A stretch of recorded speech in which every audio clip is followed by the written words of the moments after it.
as you can see, is an external signboard, and it's called the Shield. Now with the product, you have two options in terms of the panel.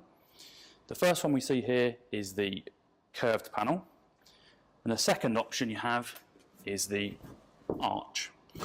Now, the panel substrate is made from a 1.2mm coated aluminium, so you can either print directly onto the substrate, or you can produce a self-adhesive vinyl and attach it straight to the surface.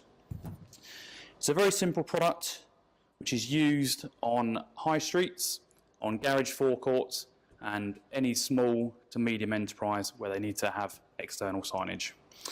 So assembling the product is very, very straightforward.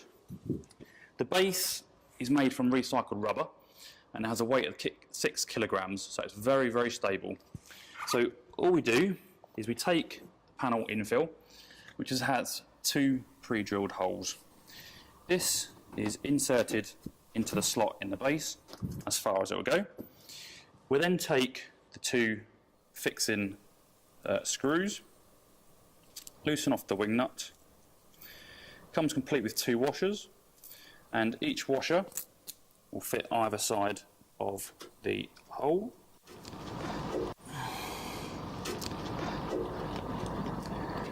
Like so. Fit the second washer and then tighten the screw up. So once your two screws are complete, stand your panel up and there it is, ready assembled. As I said, it's very, very robust, very strong, designed to withstand wind speeds of 13 to 18 miles an hour. It really is a very simple, economical, great little product.